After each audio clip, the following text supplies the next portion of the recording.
Assalamualaikum warahmatullahi wabarakatuh.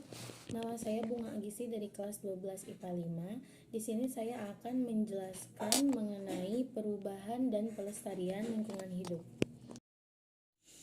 Yang pertama ada pengertian.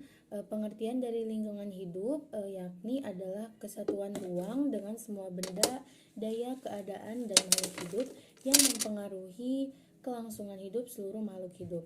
Dan yang kedua ada pencemaran. Pencemaran yakni masuknya atau dimasukkannya semua benda atau makhluk hidup atau komponen lainnya oleh kegiatan manusia sehingga kualitas lingkungan turun sampai tidak berfungsi dengan baik.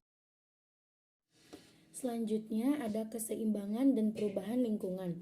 Keseimbangan lingkungan merupakan keseimbangan yang dinamis, yang artinya keseimbangan yang dapat mengalami perubahan. Tetapi perubahan ini bersifat menjaga keseimbangan komponen lain, bukan berarti menghilangkan komponen yang lainnya, karena perubahan komponen yang bersifat drastis akan mempengaruhi perubahan komponen lainnya.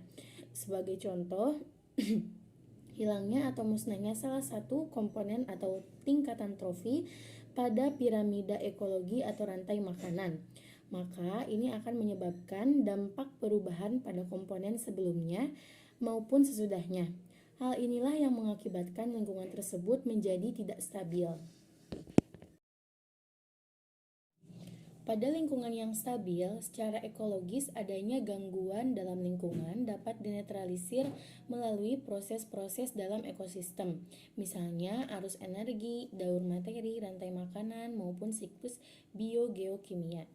Nah, perubahan lingkungan dapat disebabkan oleh dua faktor. Yang pertama ada faktor alami. Nah, faktor alami ini yaitu perubahan yang disebabkan oleh kejadian alam atau proses alami.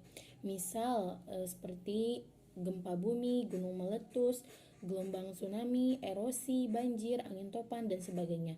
Yang kedua ada faktor buatan atau manusia, yaitu perubahan yang disebabkan karena pengaruh aktivitas manusia. Misalnya seperti penebangan hutan, kegiatan industri, pertanian monokultur, penggunaan insektisida, dan sebagainya. Selanjutnya ada pencemaran lingkungan hidup. Pencemaran dapat diartikan sebagai memasukkan kontaminan ke dalam lingkungan yang menyebabkan kerugian bagi manusia atau makhluk hidup lainnya. Kontaminan ini dapat berupa zat kimia, energi seperti kebisingan, panas, atau cahaya. Zat pencemar dapat berasal dari zat alami atau energi, tetapi dianggap kontaminan ketika melebihi tingkat alamiah.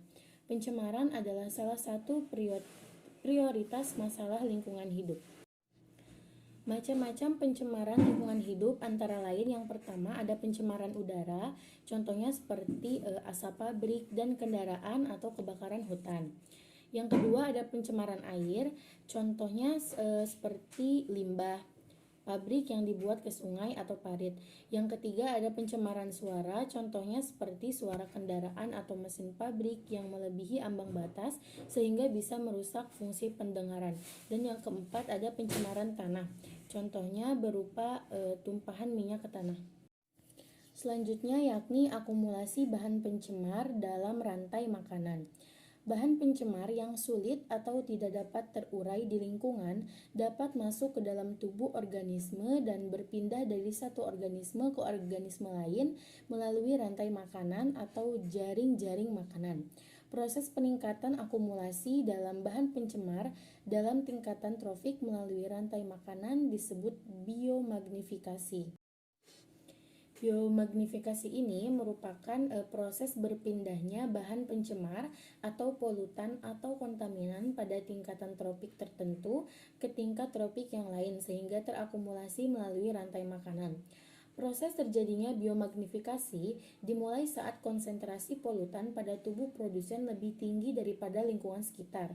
Kemudian, produsen dimakan konsumen, dan konsumen tersebut dimakan oleh konsumen tingkat atas sehingga akan polutan tersebut terakumulasi pada konsumen tingkat paling atas. Selanjutnya ada penanganan limbah. Kesadaran akan pentingnya lingkungan pun masih terbilang rendah, sehingga pencemaran lingkungan mulai terjadi dan membawa dampak yang buruk bagi berbagai sistem kehidupan termasuk manusia. Tujuan adanya penanganan limbah adalah untuk menghasilkan limbah sekali pakai tanpa menimbulkan kerugian atau masalah kepada masyarakat dan mencegah terjadinya polusi. Beberapa faktor yang mempengaruhi kualitas limbah yaitu volume limbah, kandungan bahan pencemar, dan frekuensi pembuangan limbah. Untuk mengatasi limbah ini diperlukan pengolahan dan penanganan limbah. Pengabaian terhadap kapasitas daya dukung alamiah lingkungan dalam mentolerir akibat-akibat yang ditimbulkan oleh kegiatan ekonomi manusia terhadap lingkungan dikarenakan adanya motivasi berupa peningkatan kesejahteraan umat manusia yang dilandasi pada pertumbuhan ekonomi.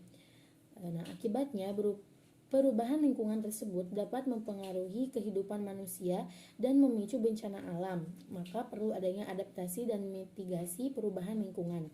Perubahan lingkungan yang paling banyak ditemui adalah adanya kerusakan lingkungan hidup, di mana ditandai dengan berkurangnya atau hilangnya sumber daya air, tanah, udara, kerusakan ekonomi, serta punahnya flora dan fauna.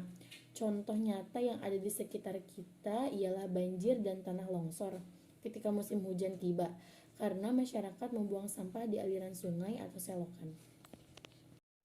Dan yang terakhir ada adaptasi dan mitigasi terhadap perubahan lingkungan. Adaptasi merupakan segala upaya untuk menyesuaikan diri dengan lingkungan yang mengarah pada peningkatan daya tahan terhadap perubahan lingkungan. Tujuannya adalah untuk memperkecil risiko perubahan lingkungan yang terjadi. Mitigasi merupakan segala upaya untuk mengurangi risiko bencana. Pasalnya kita semua tahu dampak lingkungan merupakan sesuatu yang tidak dapat kita hindari dan merupakan bagian dari gejala alam. Jika tidak dilakukan mitigasi perubahan lingkungan, maka bisa saja bencana alam akan terjadi. Terima kasih. Wassalamualaikum warahmatullahi wabarakatuh.